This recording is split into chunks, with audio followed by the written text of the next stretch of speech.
Party people, what's going on? Samaj Marsh. I am the founder of BlueDeathEye.com, and I want to welcome you guys back to another special edition of Inside the Valley, the podcast that's devoted to relentless coverage of A&T football. Of course, I got one of my co-hosts here again tonight.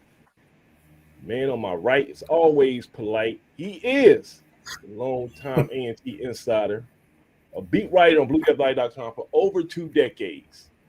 Currently, he serves in the capacity as the president of the Greensboro chapter of the AAF. He also happens to be my right-hand man, Mr. Craig Turner. What's up, CT? Hey, what's up, Samaj? Aggie Pride.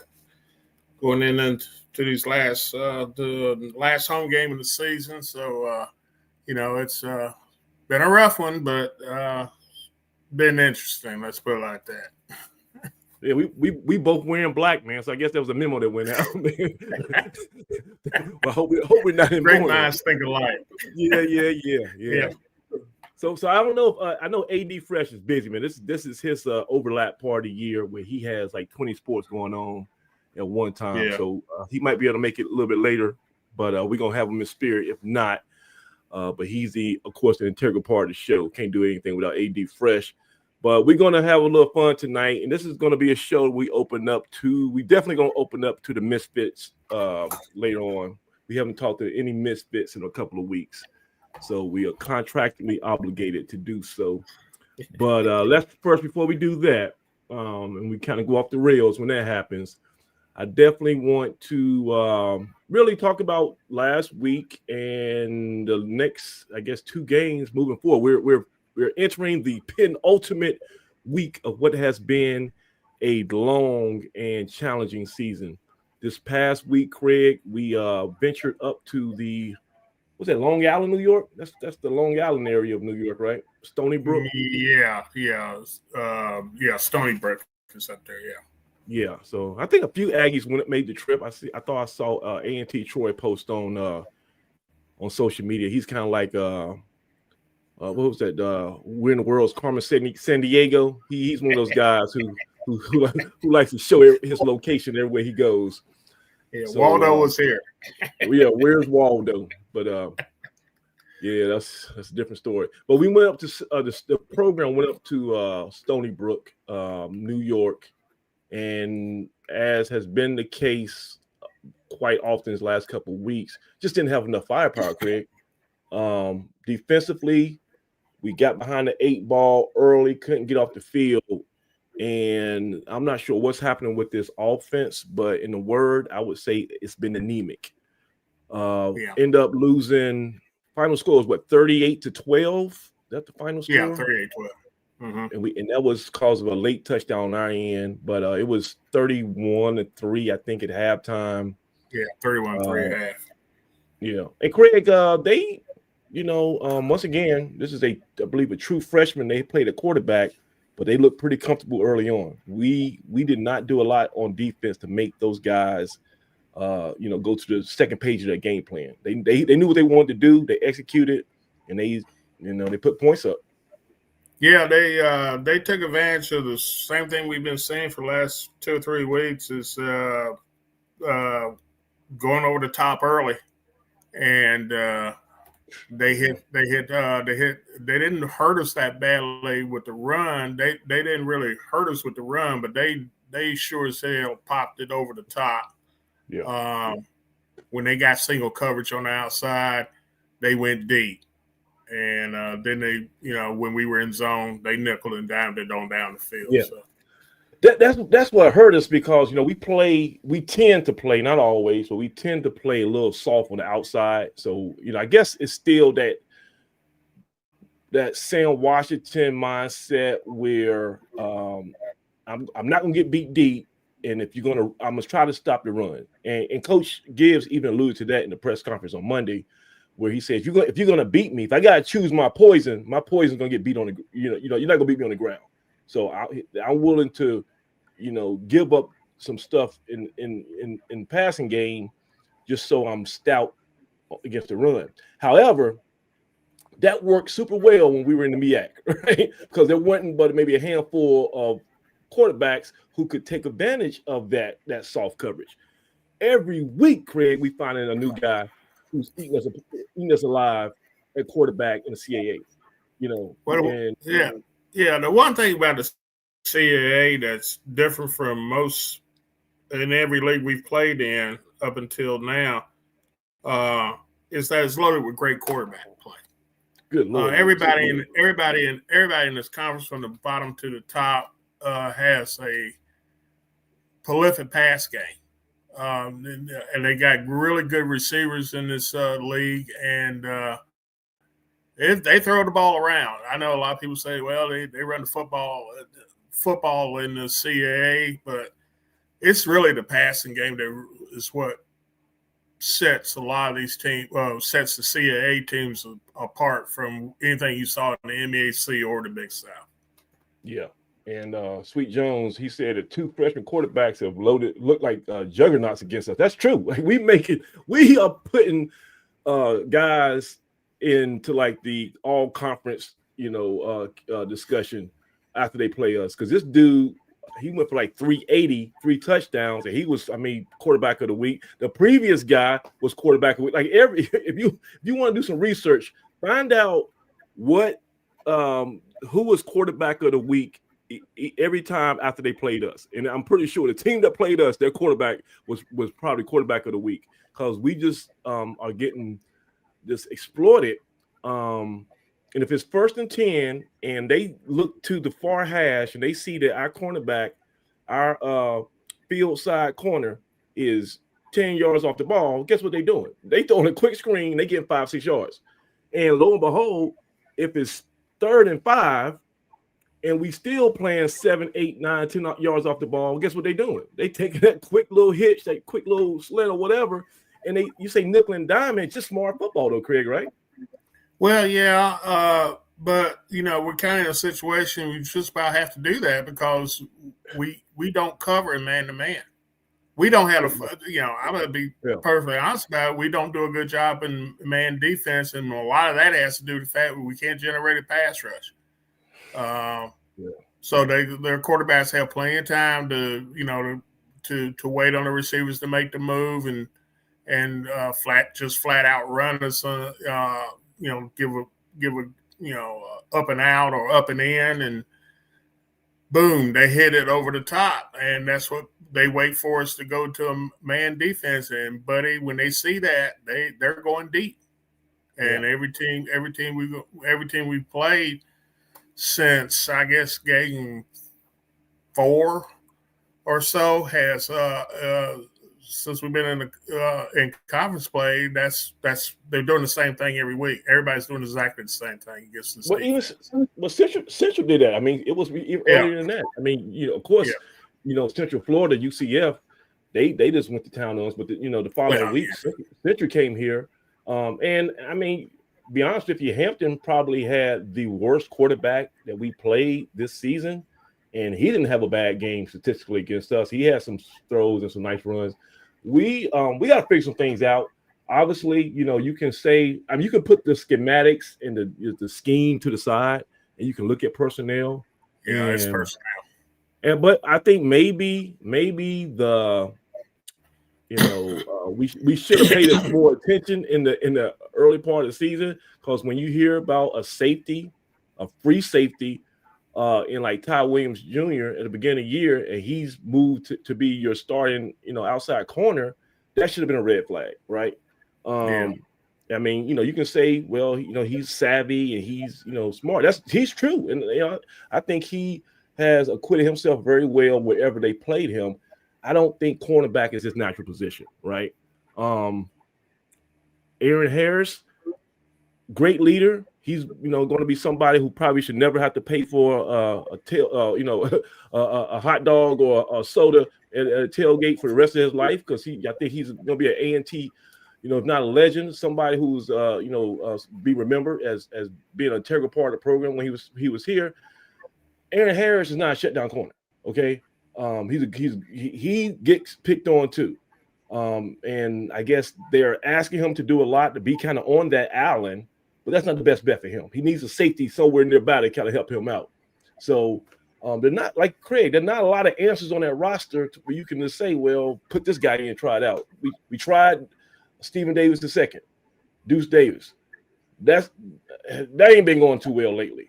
The young freshman, what's his name? The true freshman out there, tall and skinny guy. I forget his name, but he makes splash plays, but he gives up equal amount of splash plays. So we really got to figure something out when it comes to that secondary going into this offseason. Well, you know what the best thing that can happen for far as the secondary is concerned all season? Yeah. Finding some defensive linemen. Because other than Tim Alderman and Marcus Hood, we're not getting any pressure. And those guys are now picking up double teams every week. Even though Hood was double teamed all Saturday, he had 3 sacks. So 3 sacks, 3 sacks, 7 tackles, and 2 pass breakups at the line of scrimmage. He was a man child out there. But yeah, you're right. He needs more help. You gotta have help, and I think that's really the key to being better on defense is that we got to get better up front, and not only on defense but also on offense. So you're talking about the anemic offense. The run game is not pretty much non-existent, or they get 1 or 2 plays, but when you're only averaging 2.5, 3 yards a carry, you got to get better up front. And in the off season, if I'm looking at A&T, the first thing I'm going to do is go out and find me some behemoths up front. I gotta find me some dogs up front. Because if you can control the line of scrimmage, it remedies a lot of the things on the back side. But until we get better up front, you're gonna have that. So priorities got to be offensive and defensive linemen. Got to be. I guess in the short term, if you really wanted to get crazy, you could say, well, maybe we can dial up some exotic blitz packages. Maybe we could be the most innovative team in the CAA when it came to bringing pressure. Bring it from, walk down your safety, come do some corner blitzes, on second down or whatever, But that's a Band-Aid solution. If that's your base defense, you're gonna be giving up 50 points still because they're gonna realize your tendencies and they're gonna counteract it. So you like you say, if you could get pressure with 4 down linemen consistently, you can play any defense you want. I mean, it opens up so many opportunities. You can play all coverage, man, whatever. But you gotta be able to make these guys. You got to collapse the pocket somehow, and if you're not doing that, you're going to get what we get, where the quarterback you end up playing is going to be player of the week. Well, if you're giving the opposing quarterback 4, 5, 6, up to 7 seconds to find a receiver, right. No defensive back can cover that. I don't care how good they are. Deion Sanders can't cover somebody for 7 or 8 seconds. Because there's no pass rush. So it comes back to personnel. You got to get better. You got to get, no offense to the kids that are out there. I know they're playing their hearts out and everything else, but ain't quite good enough. Ain't good enough. We got to get better up front. Yeah. And next week, I'm probably going to ask Coach Gibbs, does he feel, I guess in hindsight, that they made some poor assessments on his talent level this spring, this summer, because if it seemed like they were content to just use what they had, they moved guys around. And obviously you do that out of necessity, but I just feel like if you're playing true freshmen, not just at the starter, but I think the backup to the true freshman is a true freshman. like how do we get that far along, and where we just don't feel comfortable putting any type of upperclassmen out in the field? And we don't have a lot of upperclassmen. That's the other problem. Yeah. When you really sit down and look at that roster, we don't have a lot of upperclassmen, especially not up front. I mean, you got a couple guys on the offensive line that been there for a while, but when you look at the defensive line, those are all new guys. It's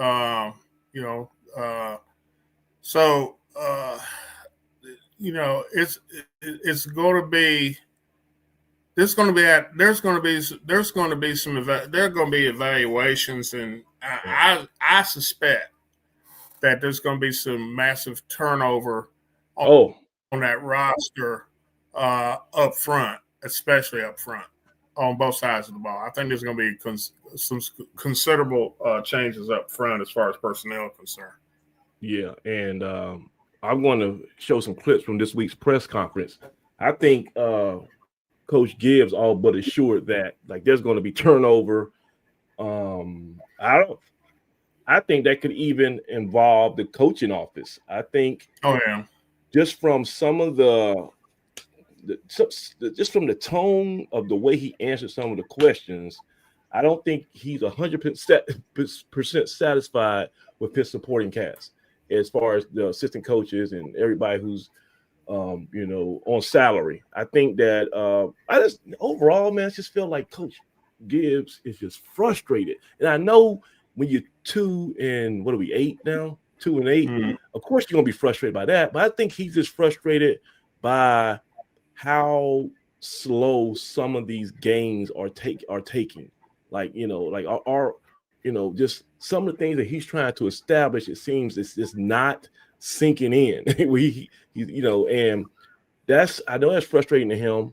Let me actually go to the press conference that we had on Monday. This was after, of course, the 38-12 loss at Stony Brook.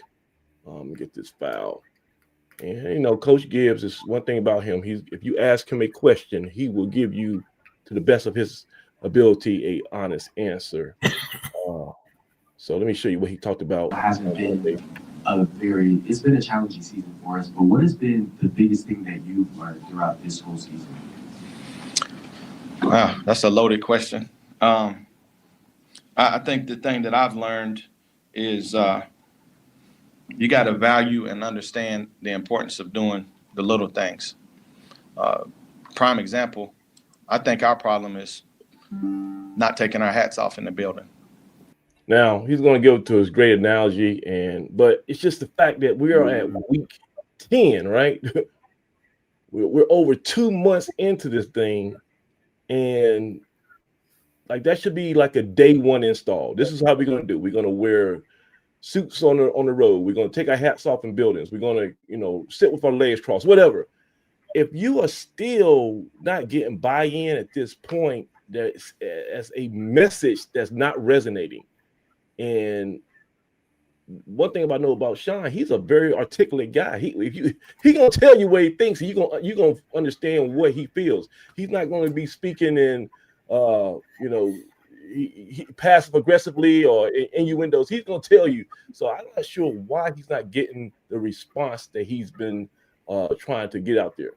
Yeah, you're not gonna get. I say that because he's not. He doesn't dabble in all that word salad. He'll tell you straight up what the deal is. Right, but my thing is, in saying that, why are his players? He says we want y'all to be like this, and y'all the culture and all that stuff. He's been talking about culture for the last month and a half, right? And we still got some major culture issues inside that locker room. Well, I think Shemaz, I think we from the outside looking in, underestimated the damage that was done the previous 2 years. Wow. I think we vastly underestimated the damage that was done to this program over 2 years prior, because it is created an atmosphere that he's trying to that Gibbs is trying to now fight through and get rid of, and that is, I think what is frustrating him more than anything else is that he thought that these guys would, the guys would embrace the changes that he brought brought in as far as the way he runs his program. Right. But that has not been the case. By his own admission, that hasn't been the case. And I think it was quite evident to me that he is getting ready to make some substantial changes to correct that. Now, what form that'll take, obviously, there's going to be some roster turnover. Yeah. But you were right. He made it quite clear that coaches are just as responsible, if not more so, for not getting the job done as far as getting these guys to understand what the standard is now. And he may end up having to do what Coach Ross did with the basketball program. And we know what that was. A whole new team. That's a great point, Craig. Hey, and if you're an Aggie fan and you like just kind of woe is me and I don't see, a light at the end of the tunnel, but you can look at basketball. You can look at what was that Monday night over at Corbett, where that was a entire different team from a year ago. Yeah, you ain't lying. Not just the names on the jersey. I'm talking about the way them boys had confidence. They had swag. And to get an ensemble of that many new players to work together and play your style of basketball, that's to me is a great sign that it could maybe be done in football. I know it's smaller because you only got 15 guys versus 105, but just, if we do have to do a mass overhaul, it might not be this a 5-year setback. We might can pick up right there and there next year, and I guess that's the hope. But, Ross will tell you that it was just as much about attitudes as it was about talent. That he had to get a different kind of kid, different type of players. He had to get players who were hungry, but he also had to get guys who were coachable, who followed through with what they're supposed to do. Yeah, the attitude was team first, and that was quite evident in that first game in Corbett. That those guys were unselfish. They didn't care about who was getting points or who was starting because, hell, he played. He's 10 deep, and he's done it. He did it because he did it by doing what he had to do. And Craig, that's a good thing about everybody. Well, not everybody, but most of the roster having some type of price point, right? A lot of these guys were brought here with NIL money, revenue sharing money. So now you invested, you're not gonna have this, 7 guys who get some money to sit on the bench all season. I think Coach Ross is forced to maybe get out of his comfort zone that he had last year and play more, utilize his depth because he's paid for it. You might as well get something out of it. And so I think that's been great. But we can talk about basketball in a second. Let's get back to this. Okay. Gibbs and his comments from Monday. Because before the game, I'm walking down to the bus. We don't have a lot of team rules, but our rules are our rules. And one of our rules is take your hat off in the building. Pull your pants up. We don't want your britches sagging. And I walk down in the lobby, and there's 5 or 6 guys with a toboggan on their head. And I had to say something to them.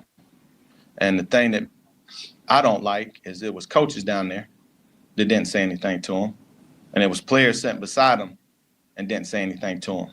That's because we don't value doing the little things. Taking your hat off in the building seems like something small. But when you look at the grand scheme of things, if you're not doing that, how can I count on you to do the little things on the field? How you do anything is how you do everything. So that's what I'm trying to get across to our team. We kind of look at things on a macro level rather than a micro level. It's the little things. That's what's killing us. And once we understand that, I think we'll be a lot better. I know Coach Hayes used to always start off the season, and he would tell everybody in the audience, the team, raise your hand if you have been bit by a giraffe. Like this little joke. And of course, nobody would raise their hand.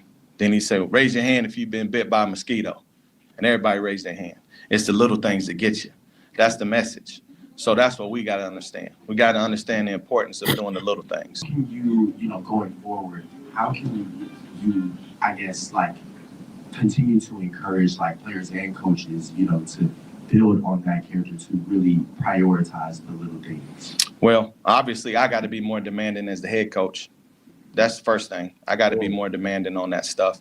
And then secondly, I got to have some help. Woo! There you go, Craig. So that was the sound clip I really wanted to get there. He said, I got to have some help. So I don't know who that is targeted to, but that's somebody who's getting a paycheck on staff that he's speaking to. Like, dude, you got to do better. Like, I'm good cops. You got to be bad cops. Somebody got to step in there and fill this leadership void, or help him fill this leadership void. Were you kind of surprised by that comment, Craig? Not at all. Ooh, Not at all. Not at all. He pretty much summed up exactly what I was thinking. I was unable to be at this press conference because of some other things, but it did not. I caught it. I caught it on a delay, and it pretty much reflected everything that I've been saying for a while, that you gotta have the horses, but you also have to have the gumption on how to use it once you get it. It's like a dog chasing a car. We can go out there and spend NIL money the end of this month and next month. Next month we can start spending NIL money, recruit guys starting next month and through January, and we can bring in all kinds of really good players. But until we get them, utilize them correctly, and get guys who got their heads on straight, it's not going to make a lot of difference. Coaches. One thing about football teams, players with teams tend to take on the personality of the coach, right? That recruited them. And I have my own theory about that. Coach Brown was a real nice guy, personable guy, but his approach to me was like milquetoast. Be perfectly honest about it. There wasn't that aggression that you really need. Not saying that the guy's not competitive, but the methods that he used didn't compute, and the team took on that kind of personality, especially midway through their second year. And I think there's a hangover that's fallen over into this season. Not nearly as bad as it was, but not where it should have been. I just think that this program, players and coaches, no one really knows how to win in the CAA. So I think Coach Courtney Cord, Coach Gibbs, McCray as a player, those guys have been a part of championships, right? But I just think like it's a learning curve, and we're gonna have 19 seniors graduate, right? We have 19 seniors and graduates going to be honored on Saturday against Monmouth. How many of those guys have any ties to a winning season? Maybe about 5, 3, 4. I mean, it's been a while. This has been a long process since we've actually been, fighting for postseason.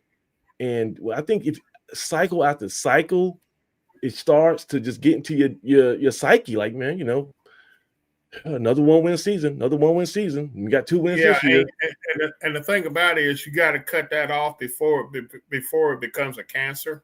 Yes.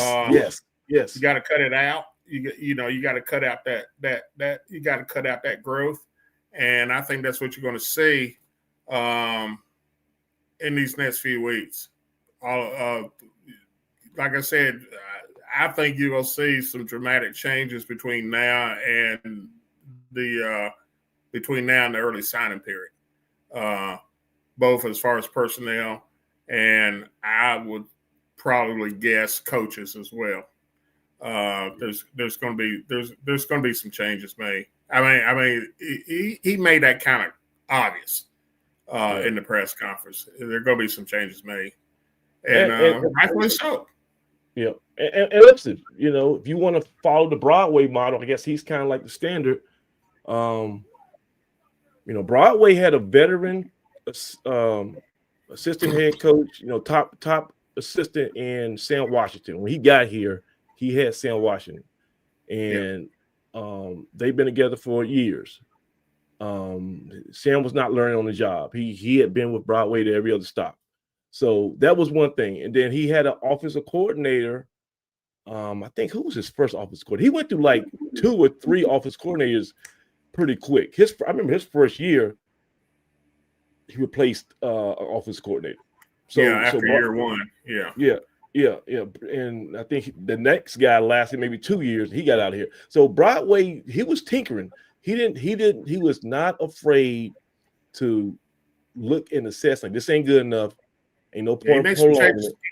And I know everybody talks about the offense, but he also made some defensive changes those first couple of years. About year 3, he switched up about 3 assistants on defense as well.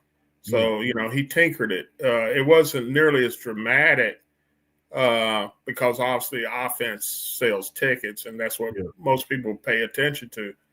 But there's going to be some changes. There's going to be some changes. What they're going to look like and what they're going to be. I think Gibbs is a guy who plays his cards fairly close to the vest. He doesn't say anything until he's ready to do so. So we can all speculate, but I would bet a good chunk of money that those changes are going to come fairly quickly. They're going to come real quick. I got to have coaches and players that understand the value of the little things. It's not my rule. See, when you look at things like it's my rule, then you don't value it. If you look at it like it's our rule and this is how we do things and this is the standard, because we're not the only people that have that. I mean, at Alabama, when Coach Saban was there, you couldn't wear a hat in the building. You couldn't wear earrings. You couldn't do none of that. That wasn't Coach Saban's rule. That was how Bama did it. And that's what we got to get to where we understand this is how we do it at A&T. And then once we get that, we'll see the results. Let me just say real quick as a quick little aside. I love that, man. Like I love the fact that Sean Gibbs is here and he's giving every ounce of his soul to make this job better. Like he's not positioning himself for his next job at a P4.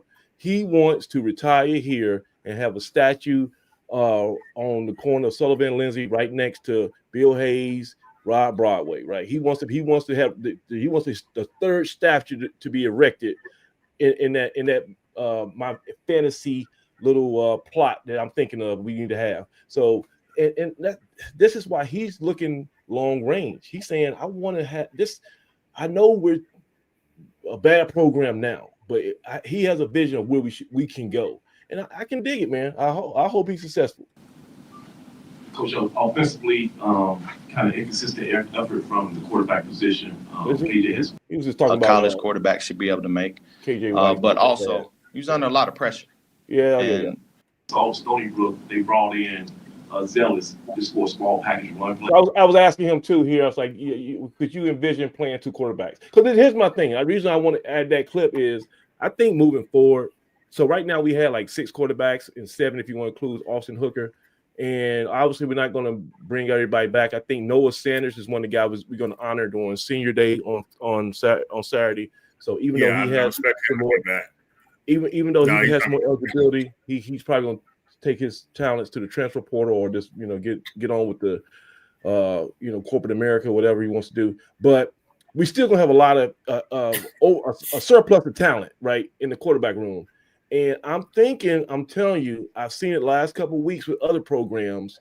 You've got to give more than one guy a shot every week, and not say you're going to split 50-50, but you got a starting quarterback, and then you got somebody who has a package, and say, if we get, on 3rd and 1, we're going to use you to run the ball, or we get in the red zone, be ready, be on standby. You're going to have to go into every week with more than one guy knowing he's going to play, and that's the way you're going to keep everybody happy, focused, and you're not going to have this one guy playing and 6 guys wait for him to hurt himself or play bad so they can get their chance.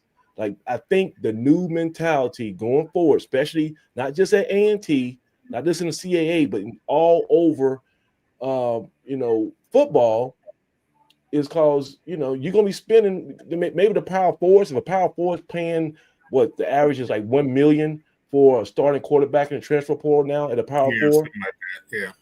Well, if you're not, that might be an investment where you're going to say you got it and that's it. But if you're anywhere in between that and you got all these guys, and you still got to pay. If you ain't paying $1 million, you're probably paying somebody $200,000. You might be paying 2 guys $200,000.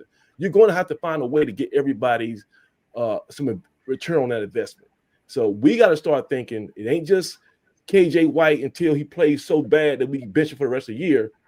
I think if KJ White is struggling, you go to your bullpen and say, KJ White, just take a couple series off, and we'll call you if you need you. You still I got.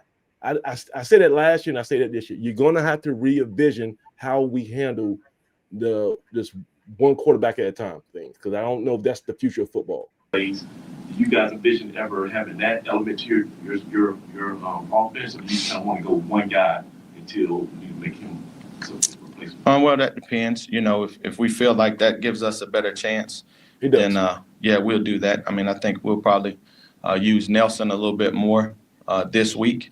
That was a question we had on our board. Would Nelson? He has 2 years of. He has 2 games of eligibility. 2 games this season that he can use and not burn his red shirt. So you get 4 total. Right. He's already played in 2. So we got 2 more games. So I guess he'll have opportunities to play these last 2 games. But I could envision where he played this past week, and then maybe take this week off and then play, whatever. But they're going to use those 2 games probably on the back end based on what Coach Gibbs is saying. We also have to keep in mind our future. So we didn't want to play Nelson in too many games. We're trying to preserve his red shirt, but now we got 2 more games left. You'll see more of Nelson Lane. Okay. We're trying to, it's kind of back to Samaj's question when he was talking about playing, multiple quarterbacks. Like, we're evaluating this every day, and every day you're competing for your job. And, we've made some roster management, made some yesterday, got rid of some guys. Woo. Okay. So once again, this is November the 12th. This press conference happened November the 10th. And we are still talking. Remember, after the Central game, he kicked off a player off the team because they was trying to be what's the dude from the water? What's the dude from the movie The Water Boy? Bobby Boucher. And they was trying to give Coach Oliver some cool H2O, and you can't do that to a coach. You can't do that to any coaches. This is not Grambling and Bethune-Cookman where the players are swinging on the assistant coaches. Hey, we gonna meet disrespect with disrespect. All right, brother, you gonna meet the unemployment line in the season. You can't say that. Yeah, I couldn't believe that. But yeah. So Bobby Boucher got kicked off after this thing, and now we got 2 more guys who got the boot after Stony Brook. So we still dealing with this kind of nonsense in our locker room. Don't want to buy in. So if you're not gonna do things the way that we want to do it, I mean, we've been losing with you. So good luck to you. But yeah, so, and that, of course, the most important part of roster management is recruiting. So, we've been hitting the recruiting trail and got some good guys in the boat already. Can't really talk about right now, but so we're constantly in this year round with this roster management stuff. But for us, I'm really trying to just get us to understand the potential that we have and how good we can be when we decide to play. It's just, it's got to be consistent, and we're just not a consistent football team right now. No, we're not. I guess the natural follow-up to what you said you had to release a couple guys from the team. I guess specifically as you want to get into, like, was it disciplinary stuff? Was it something about this performance? It was more about buy-in and guys doing things that are counterculture. I don't want to get into it, but it's sickening, some of the stuff that was going on, and we're not gonna tolerate that.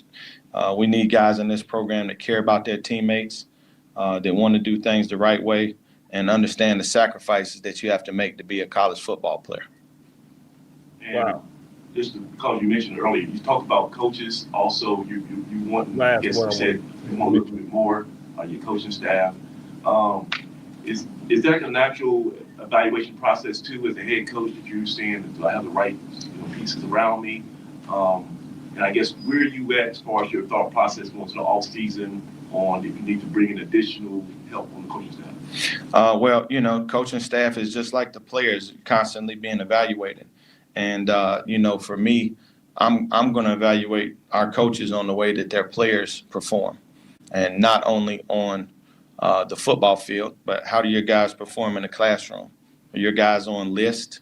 Are they always showing up on an academic report?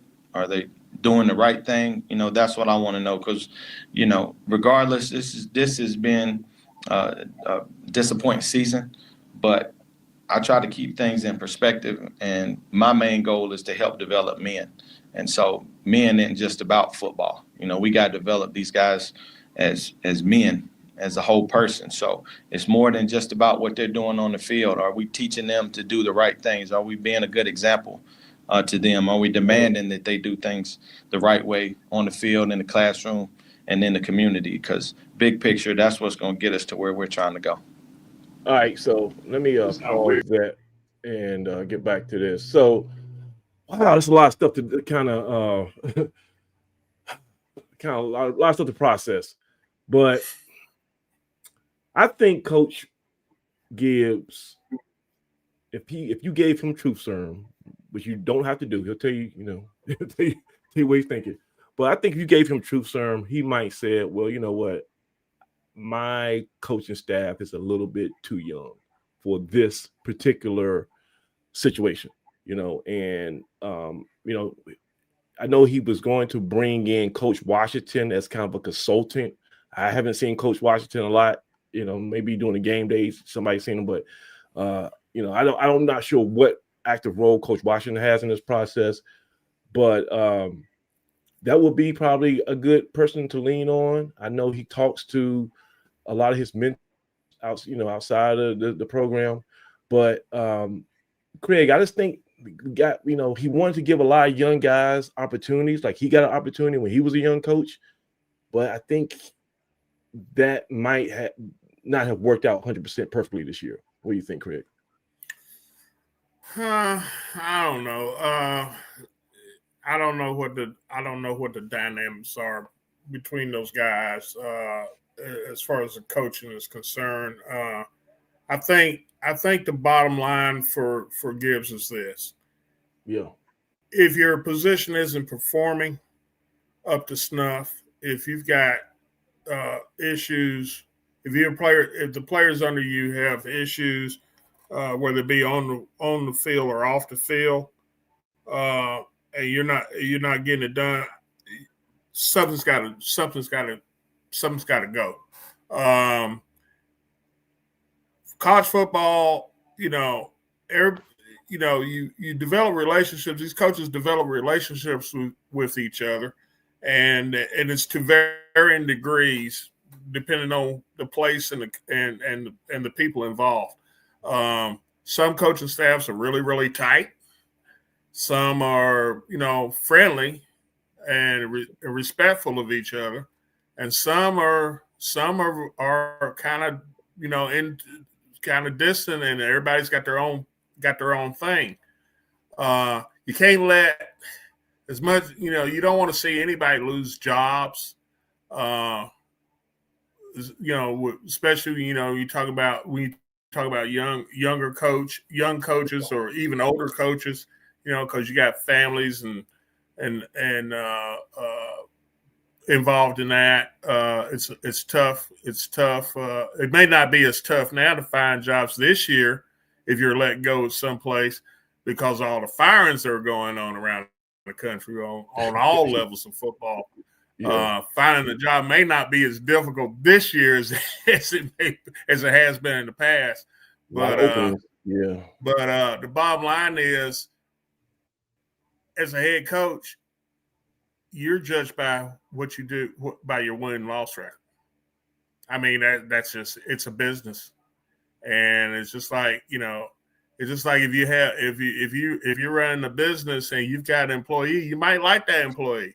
You and that employee may have a great relationship, but if that employee is screwing up and it's costing you money and business, you gotta make a determination. Is it about friendship, or is it about the bottom line? And in college sports, in any sport for that matter, if you're coaching, it's about the bottom line. So it is what it is, and that's a decision. Yeah, that's a decision he's going to have to make. It's never easy to fire people. Yeah. But got to do what you got to do. Not saying that's going to happen, but right. Yeah. It's. I mean, it will not surprise me if that does occur. Right. And look, we'll talk a little bit about Monmouth in a second, but we're 2-8 on the year. I think we're 2-4 in the CAA. So we obviously are out of any type of postseason. But we won't finish last. That's been assured. I looked at the standings before going on. We won't finish last. Okay. There are two winless. There's at least two winless teams in the league, and and we own the tiebreaker against Campbell. So we won't be last. All right. So I got.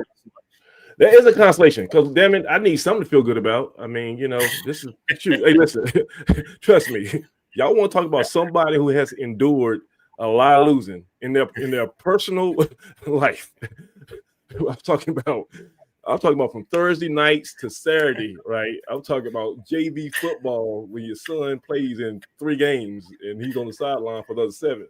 So then, good Lord, my oldest son, he had a great personal season. Got a chance to play some college football and good conference. Team struggled. They didn't have a winning record, so they took some lumps. And then I go to those games and come back and check my phone and see A&T's same record, same amount of wins from my alma mater and my oldest son. So I'll tell you, boys, it's been rough. And then, so I know about losing. You got to find some way. You got to, I was going to phone my son the other night. I was like, well, we got to find some positives to build on to keep this thing moving. And so Gibbs is going to have to find something and I don't think it's to a point like last year where Can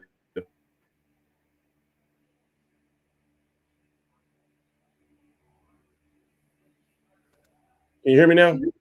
Yeah, I hear you now. Yeah. I started playing around with the mic. So I don't think that the fan base is at a point where they are demanding a pound of flesh. Okay. No. Yeah, I don't think. No. Last year we had to give the angry mob something, and that ended up being Coach Brown. But I think everybody is. I think the best thing that happened for Coach Gibbs plays on Monday night. That was the best thing that happened to Coach Gibbs all season, was that men's basketball looks to have a really good team. And if we can, A&T, we can't stay focused on one bad thing too long. There's something good over here. So women's basketball, they should be consistently strong. And then men's basketball, if they filling out Club Corbett the way they did on Monday, this could be a good diversion until spring football. But the question I have for you, Craig, and I want to pose this to the entire gallery of misfits. See if I can get this put up there. Oops. Here it is. The question for the day. Are you satisfied with the overall progress that has been made this season? Now, of course, 2-8, no one's satisfied with that. But, there's a lot of things behind the scenes, a lot of, we call it tinkering, program building, just a marathon, not a sprint. If you guys had to be perfectly objective, take the emotions out of it, and knowing now, kind of looking back on what was inherited, what Coach Gibbs inherited when he got here. You talked about some of the challenges, Craig, that we already had as far as this overall culture. Are you satisfied with the overall progress that has been made so far this season? Yeah, I am. Okay. I mean, aside from what we've already discussed, you said go back and look over the past couple of seasons versus this year. Yes, we were competitive. We still are competitive, and one of our viewers made a good point. We were roughly 3-6. We were about 17 points away from being 4-0 at the beginning of the CAA season. So yeah, we were competitive. Okay. The level of play. Yeah, it could have been better, sure. But the fact is that, we were in most every ball game, except for 3 or 4 games, we were in the rest of them. Four of those 8 losses, we could have very easily won. And then, we're looking at a totally different situation. You're looking at a 500 ball club going into the last 2 games of the season. So, yeah, all things taken into account. We're in a better place. We're not near where we need to be, but we're in a much better situation than we were this time last year. Oh, well, okay. I think we're a little bit behind schedule in my mind on where I thought we would be, honestly. And I ain't even talking about wins. I just think, like you're saying, just getting the buy-in. And I think the fact that it feels like Coach is going to have to do some course correction with his staff, because we had that when he came on our show beginning of the year, and we had that big interview with Coach Gibbs. We were looking at this as like almost like a dream team, right? We were cheering and high-fiving after every name he announced. And so if some of those names are not going to be here moving forward, that means that we got some of those names wrong. And that's, I don't care how you slice it, that's a little bit of a setback, because then you got to get somebody new here. You got to make sure they can work well with everybody else, and they can get the vision that Coach Gibbs is trying to instill. So I think I feel like and I think the roster, in my opinion, okay, the way this roster was constructed, we made some bad decisions. And I think we got a little bit too much. I think Coach Gibbs, if I have to be perfectly honest, I think Coach Gibbs had a little bit too much hubris and personal confidence in his own ability to make chicken salad. And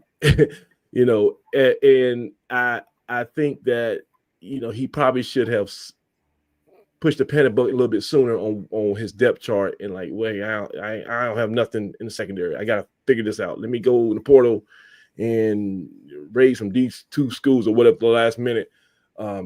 I done seen, listen, my son plays in CIAA. I done seen some guys who could come that with my own eyes that could come to A&T right now and start. Okay, that is playing in Division II football. So there's talent outside of, even in the state of North Carolina. I think Coach Gibbs was like, we can make it work, and you didn't make it work. The fact that Cameron Dalrymple, who I love his story and I love his versatility, the fact that he's your starting inside linebacker says that we made some decisions with our roster management that were not good. Okay, because your guy who started the season on the running back room should not end the season as your starting inside linebacker. You should have more inside linebackers who are just naturally better than he is, since he played previous 3 years of his career at a different position. Okay. So I think we just made some mistakes, and we might have got a little bit too big for our britches as far as like how great we are at developing. And so this is, but you are in a new era where you can look at Coach Ross. At the end of last season, I ain't see how Coach Ross is going to be able to save his job this year, right? I mean, listen, I was like, I don't see nothing to salvage. The players don't like playing with each other. It's like YMCA, the street ball, and to see what happened on Monday night, I like, where did you get those guys? Do we have a $5 million NIL budget? So if Coach Ross is able to work a miracle that quick, Coach Gibbs he could possibly be able to also. But let me do this before I digress. Let me give the link. First time in about a month, I put the link to the show in the chat, and it's there. Click that link if you want to share your thoughts. We got about another half an hour to talk about this stuff. So overall, guys, in the chat, are you guys satisfied? Am I the only person who's thinking a little bit behind schedule? Everybody's pretty good with where we at. I just want to make sure. Okay, everybody seems like they kind of like you, Craig. This is good. We're all right. 2-8 could easily be. What do you say, 5-5? Yeah, we could have easily been. With 4 of those games, if we had flipped them the other way, we could have easily, or 3 of the 4, we could easily be at 5-5 right now. 5-5, yeah, I'll take that. Good Lord. Yeah, so we're gonna and who knows? It may not have. I don't think it'll happen this weekend, but I think we got a shot at winning another game before the season's over with. Now this weekend, Elon's having some of the same issues that we're having, and but this team we got coming in here this weekend,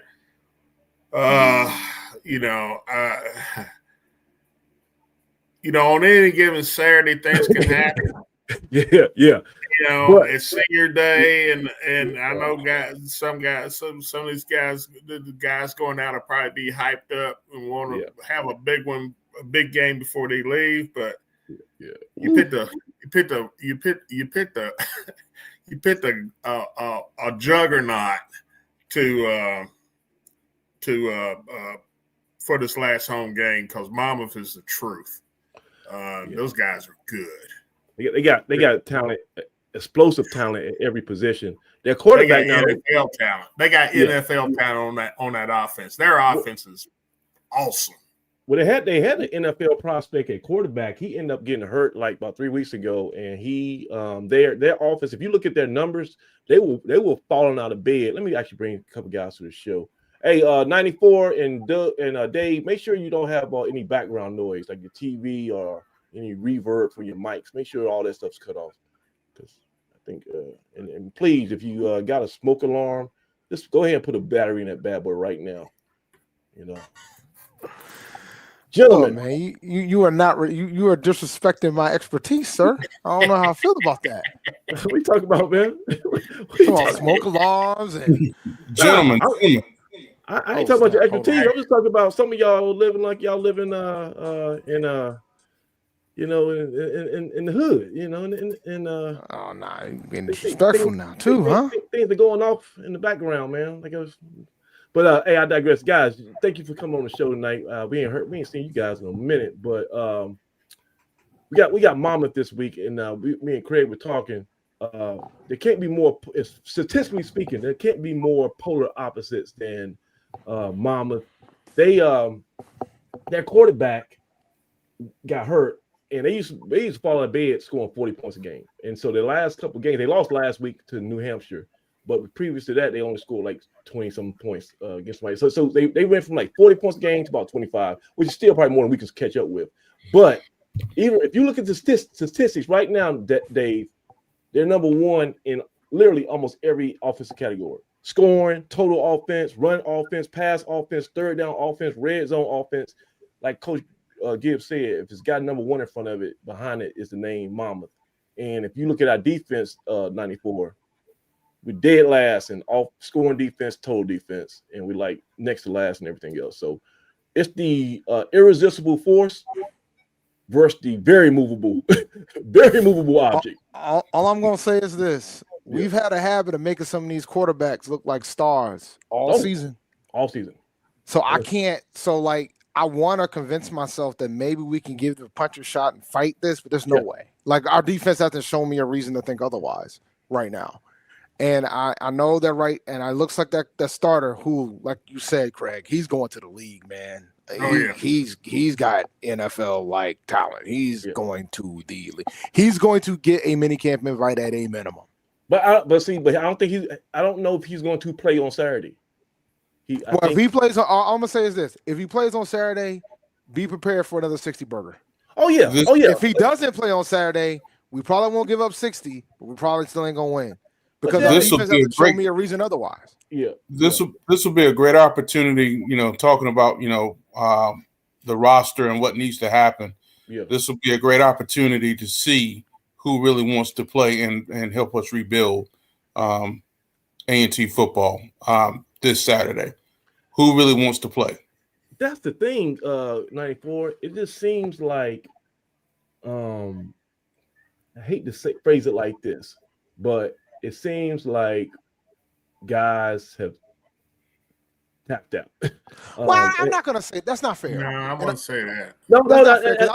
I think they showed up in the second half against Stony Brook. I'm not even talking about the guys on the field. I'm talking about just in the program. It's just like I think some guys have made business decisions and they said that I'm doing a soft shutdown and I might be taking my 4 games and put the red shirt behind this thing and go somewhere else. I just don't. I look at that roster and I look at the depth chart and they give the depth chart in the game notes every week and I'm amazed by it. I said this is the best. We got 105 guys on the roster. This is the best 22 we can put out here. No disrespect. I mean, because we do have talent in pockets, but if we got guys that are feeling that way,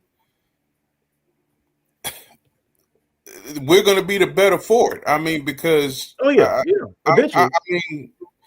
I mean, no disrespect, but I mean, what have they produced? No disrespect, but all the disrespect. Yeah, you mean disrespect with disrespect, man. Yeah, I mean, we got to call a spade a spade. I mean, we are bereft of overall talent. We are. I mean, there's no other way to put it. And we've got talent in pockets, and we've got a couple of pieces that we could build off of. But and Dave, I think you kind of spelled it out in the chat. I don't think people realize what we're coming from in the previous 2 years. And I'm shocked and amazed, to be honest with you. They exceeded my expectations this year.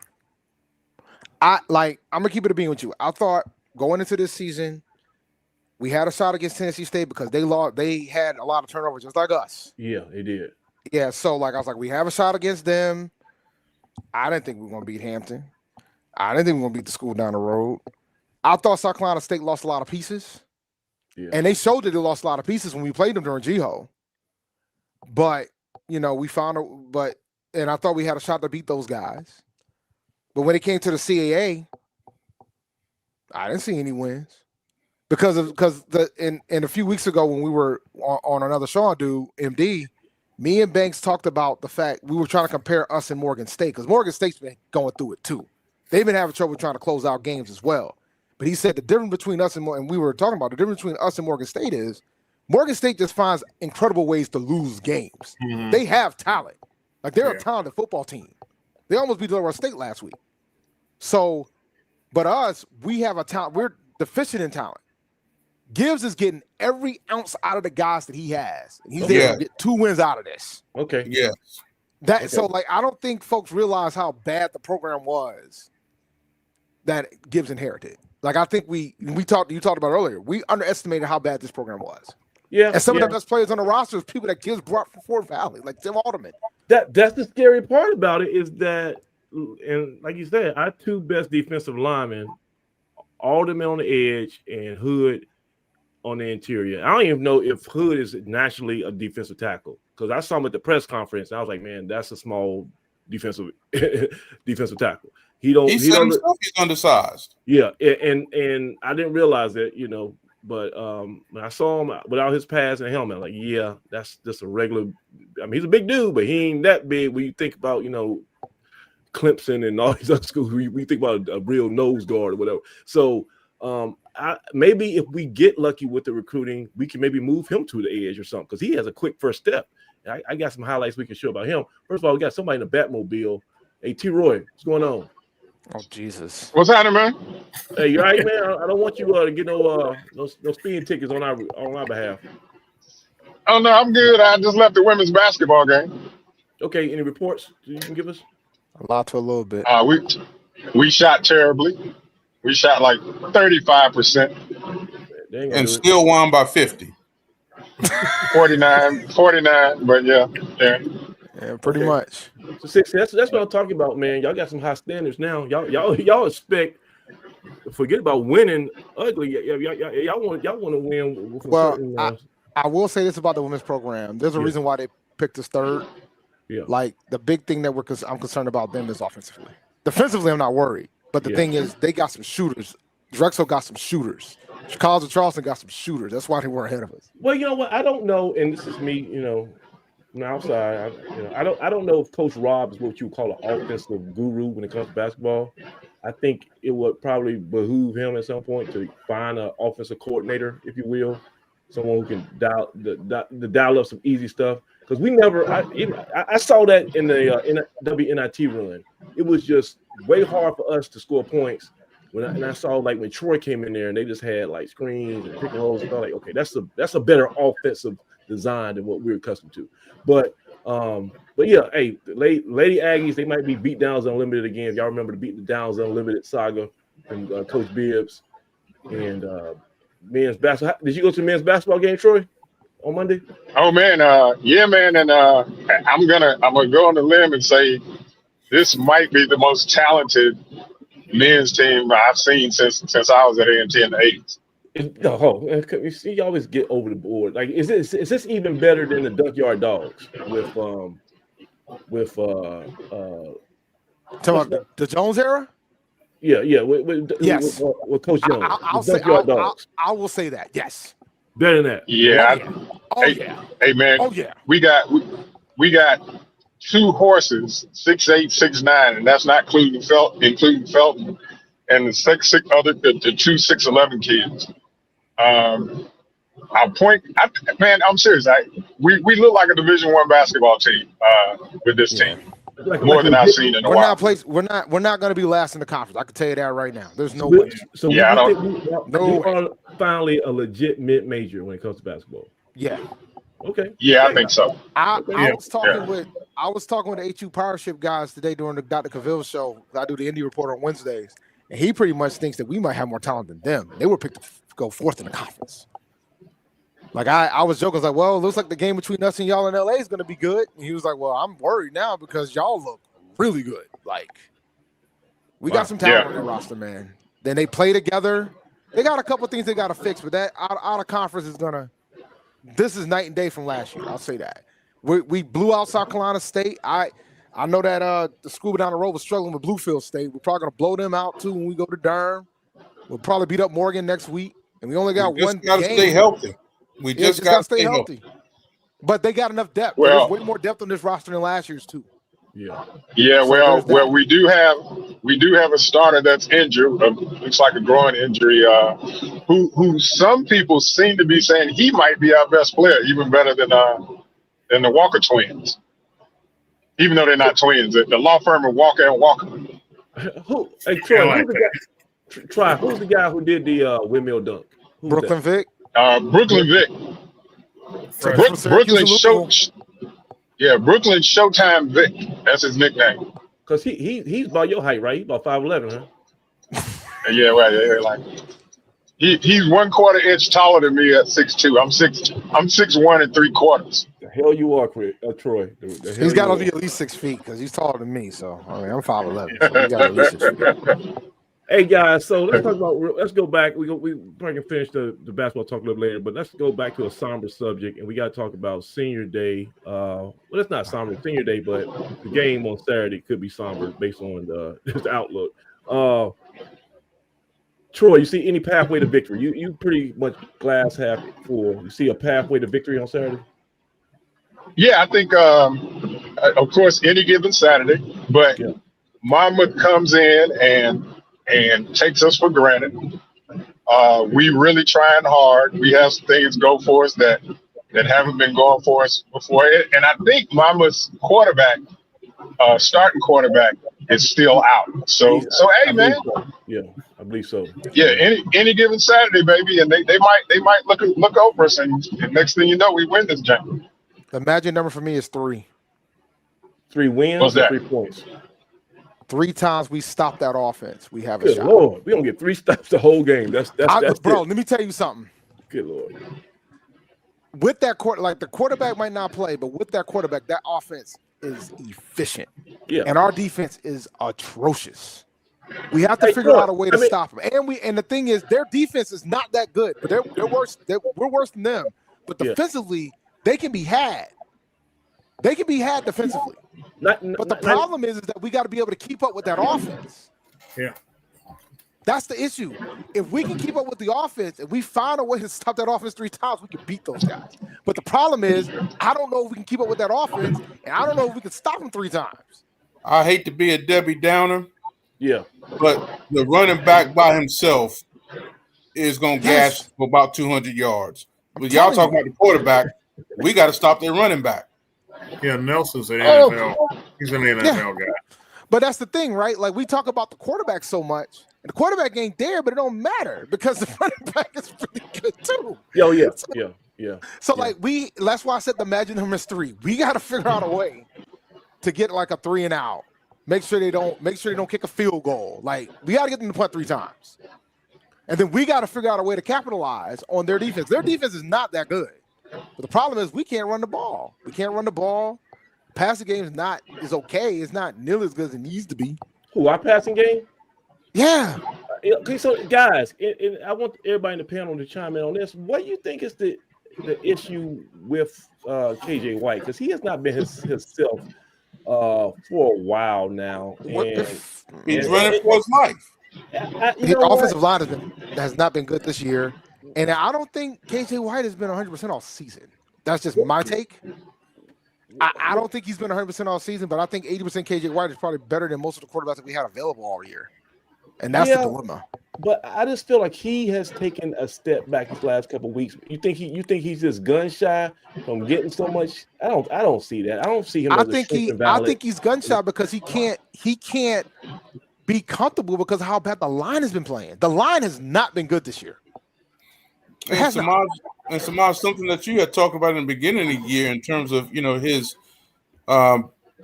game speed, his breakaway running ability. I mean, he's definitely lost a step, and he depended on that for so long. So that's what scares me, because if you had to give like a overall quarterback evaluation on what type of prospect is he moving forward, if he doesn't have that game-changing speed, I don't know if I just like going into next year. I don't know if a 5'10 and a half, a 5'11 guy with average wheels and below average, pocket presence I feel good that he's going to be the bedrock of my program.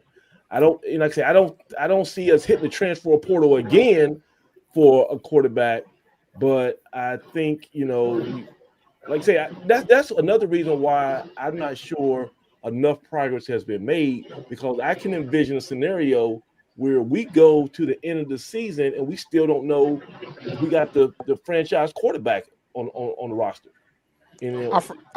There's 2 options. Okay, one's hurt, and the other one's a true freshman. I like Nelson Lane, man. Okay, so hopefully we'll get enough. We get enough body of work over the next 2 days to make that assessment. Next 2 weeks to make that assessment. Braxton Thomas too. I think our next quarterback is our starting quarterback is on this roster right now. I just don't think it's going to be JJ. That's the catch.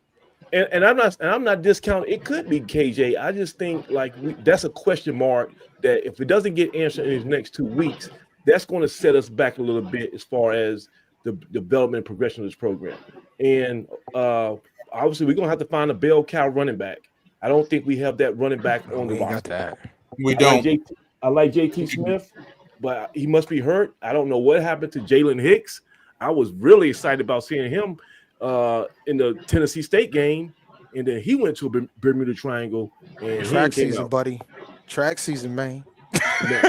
Well, I mean, I don't think he stopped playing football just to save for track, but like I said, we don't have a Kenji Christian on this roster right now. That's fair, but we definitely don't have on this roster. What's that? An offensive line. We gotta fix the line. We gotta fix the line, man. To survive in the CAA, we gotta fix. It doesn't matter what the running back is. If we don't fix the line. Doesn't matter who the quarterback is. Don't matter who the quarterback is. We gotta fix the line. That should be numero uno. Craig, will we have enough money? Will we have enough money to fix the offensive line this offseason? If we go out, I mean, I'm not concerned about the money. We just got to find the right. We got to find the right guys. But That's it. It's just that simple. I'm not worried about the money. The money is secondary. The money is secondary. Okay, really? Let's be honest about it. We're not going to go out there and start bidding against Power Four or Group of Five. We're not going to get into that type of war bidding on players. That's not what. We're not going to do that. I don't think any school in the CAA is going to do that. But what they are going to do, they're going to beat the bushes to find those guys that really for A&T. We're going to go out and beat the bushes for guys who really want to be here and really want to play football. The money will be an extra incentive, but it's not going to be the prime motivator. Because if you're going to hire mercenaries, good luck. Let me know how that works out for you. And you said it earlier. There's some FBS teams out there walking around with $10 million payrolls and can't get out of their own way. Clemson can't get out of their own way. Okay, but Craig, Ross got quote unquote some mercenaries, and that looks pretty good right now. Yeah, but he didn't.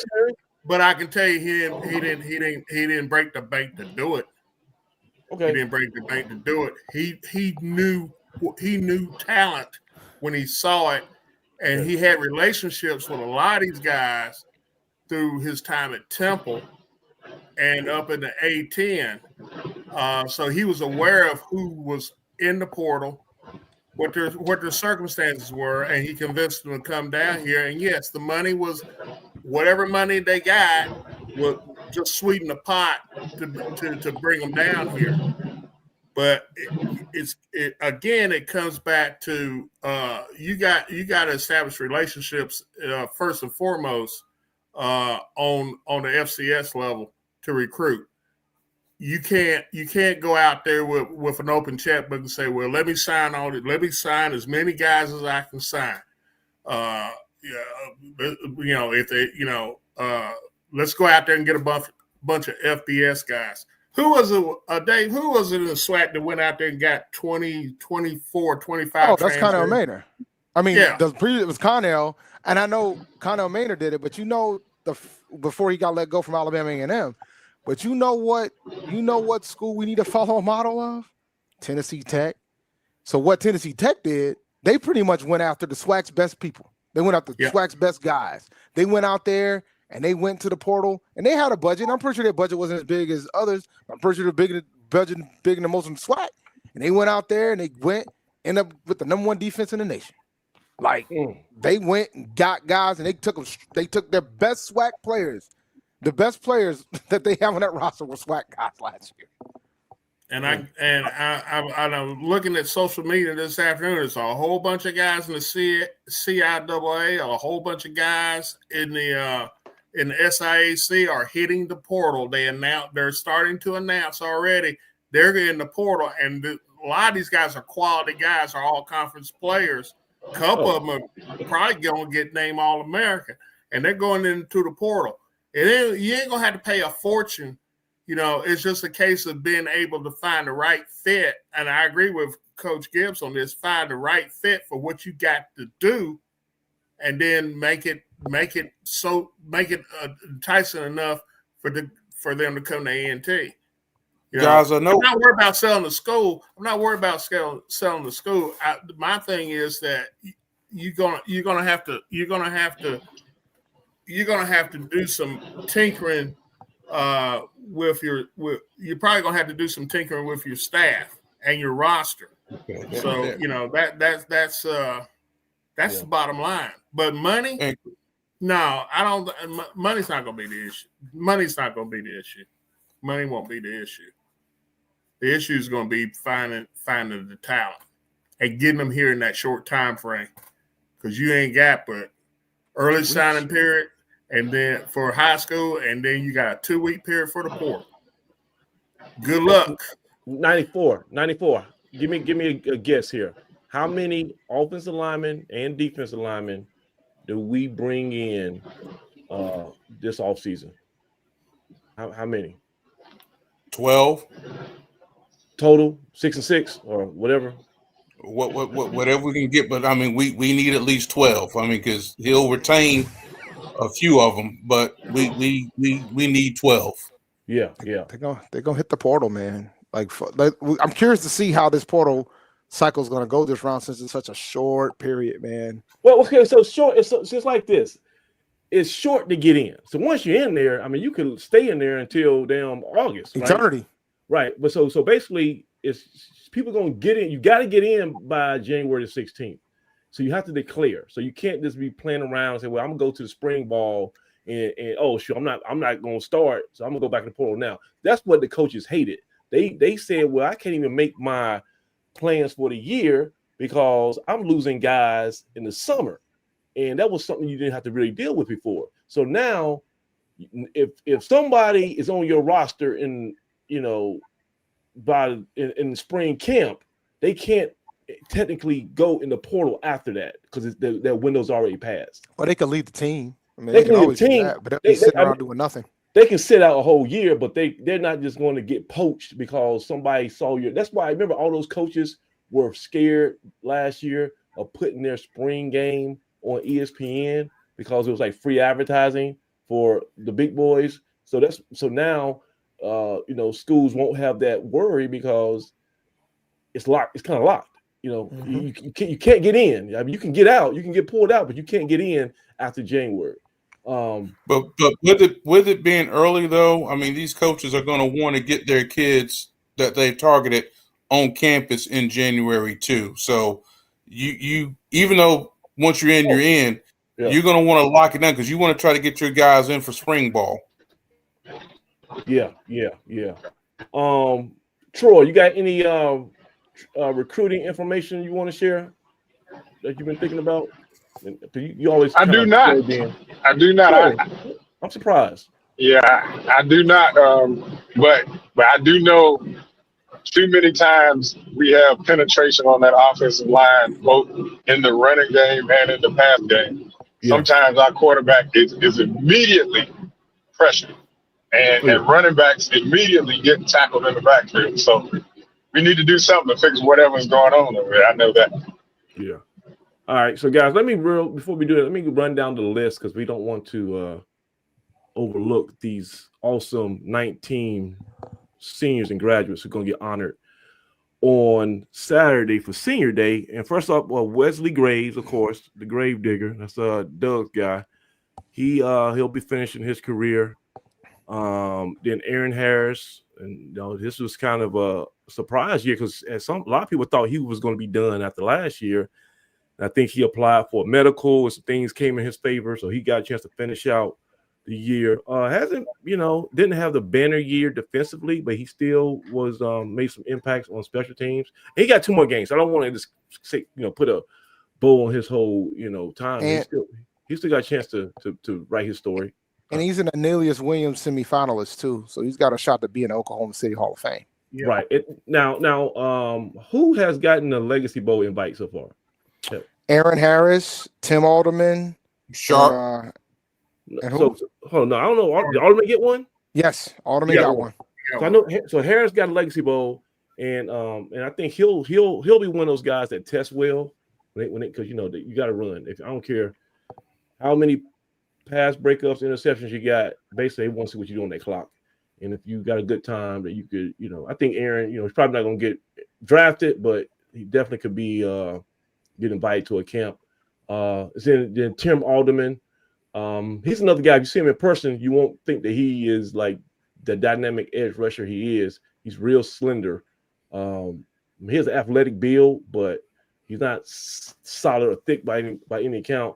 But I don't know what his projection is on next level as far as a run stopper. But he does have that first gear that he can get off, and so I think he has a shot to make some noise in a camp or something. Chris Allen, he got an injury early on. Was it bicep or pec or something? It was some upper body injury that sidelined him. I think week 2, 3. We were missing him. He was supposed to be an integral part. He was supposed to be the big ugly at defensive tackle, that one technique, and that never materialized. Mitchell Edgerich was one of Coach Brown's top recruits, I think from Jacksonville State. Jelani King Leverett,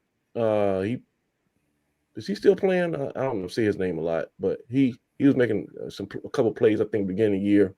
Thomas Brown caught a touchdown. The wide receiver came from Butler. Can't believe he's a graduate. I felt like he was just getting started. But he had a play a couple weeks ago that was good for him.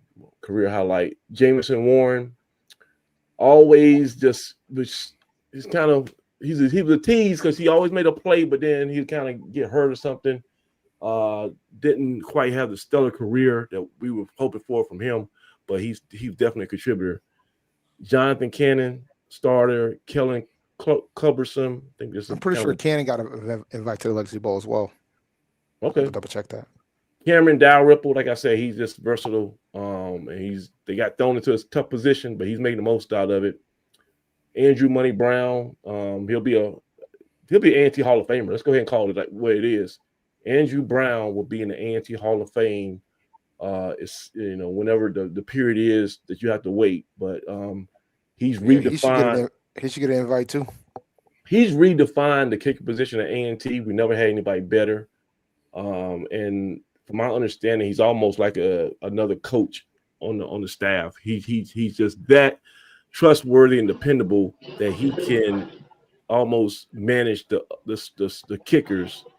I don't want to give him special teams duties because that dude might get fired. So I don't know who's in charge of special teams, but I don't want to make sure that Andrew Brown doesn't get blamed for that.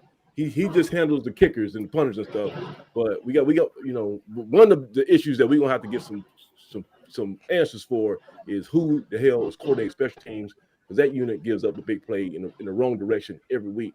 Then we got Jay Higgins, who was kind of like Andrew's backup, and then Ty Williams Jr., of course. He was a perennial Doug's dude. Damian Jackson and Bryson Ruddy. Those guys were the long snappers. They're real steady. Noah Sanders, prior to the Elijah Kennedy game, he was the only quarterback on the roster who finished with a win. Him and Nelson Lane tag team a W against Hampton in the 7th Heaven Miracle game. Then first name Charlie, last name Dixon. Once again, you kind of always was like, what if with Charlie Dixon? He started off at running back, moved to linebacker this year. Haven't really seen him playing a lot of linebackers, so I'm not sure what his status is. And Wesley Meisenheimer, he was a special teams guy. Walk on from Ragsdale, and he finally started getting in the lineup this year and making plays. And then, of course, Corian Sharp. He's not listed as the senior day guy. He actually celebrated senior day last year, but he'll be going too. So those are the guys, some talented guys. But it's gonna be our last game. So if you got a chance to come out Saturday just to honor those dudes, please do so. All right, let's get out of here, guys. Yeah, go ahead. You the first one. Real quick. Yeah, go ahead. Okay. Oh, okay. So I think Chris Allen probably has has eligibility to be back. I think he's listed as a redshirt junior. I think from eligibility standpoint. And I know we keep talking about the Legacy Bowl related to Andrew Brown, man, but kickers go to the Reese Senior Bowl too, right? I think he probably can do both. I think Andrew Brown, he'll be at somebody's pro day. I'm not sure we'll have a pro day, but last year that the guys had to go to North Carolina State, but he'll probably get a chance to kick in front of some NFL scouts for sure. And based on just his field goal percentage and the distance on his kicks, somebody's going to evaluate him and give him a shot. Right. You got anything else? All right. Yeah, he'll be in camps. I want to remind everybody who's watching. Yeah, that volleyball will be playing. We lost them. Friday and Saturday. Of course, Saturday. Excuse me. No, go ahead. Of course, Saturday. Saturday volleyball. The volleyball match will be after the football game. Football starts at 12 and volleyball at 4. Man, hopefully we can go over there and support the young ladies so they can move up in their tournament status. Right now, I think we're at 5th, and so maybe we can move to 4th. So, what was it? The top 6 teams making the tournament? Is that it? 6 or 8? Yes. 8. Yes. 6. Okay. So we got to solidify that spot. Yeah. Okay, we're in. We can't. We can't we're fall below in. 6. We're in already. It's just a matter of seeding at this point. Okay. Yeah. See. Okay. All right, Troy. So I might see you at the stadium, and me and Doug had planned on making that walk from the field behind the field house to Corbett or to Moore Gym actually. So I might do that. Okay. Again. Yeah. All right. 94. What you got for us, man? I think the main thing is we got to keep the main thing. And as disappointed as we may be, we have made a lot of progress this year. And I think Coach Gibbs is on the right trajectory. I think this year, though, is going to be pivotal in bringing in his kind of guys, but also reevaluating his coaching staff and seeing what, tweaks need to be made. But in my opinion, he is going to have to make some changes there as well as overhauling the staff. Give me somebody. Give me a sacrificial lamb. Go ahead. You're a bold dude. Tell me somebody who's going to have to just somebody's out here causing chaos. I ain't saying that. I want 94 to say it. He done fired people in his career. You done fired made some tough decisions. Come on now. You ain't lying. I'm not going to call names, but we're going to have to look at the offensive side of the ball. Okay. And with everything that we've talked about, and I'm pretty sure we're going to talk offline. We know where we got to go. Oh boy. Okay. I don't know, but you're gonna tell me probably. All right, Dave, what you got, bro? Football season's over, guys. I know we only got 2 games remaining. Focus on women's basketball, men's basketball, volleyball tournament about to start. Y'all need to just go ahead and focus on that. Moms is gonna be a tough one. I'm gonna watch. I'm gonna try to glance and poke my head in on Flow Sports occasionally, watch the game this weekend.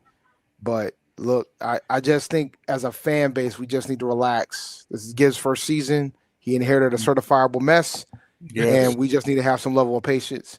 And we said the same thing with Brown, but I think Gibbs should get more grace because he understands the culture here. He understands what the expectations are. He understands what the rivalries are. He knows, he sees what it takes. So you just got to give him some time. Yes. All right, CT. Well, I'm a nerd, so I'm going to be looking. I'm going to be looking at portals and rosters and player movement, and try to get a handle on who's available. I got a pretty decent idea of how he plans on redoing his roster, and it's going to come down to being first one out the gate to go after and talk to these guys and get them in on campus. So these Nets. Do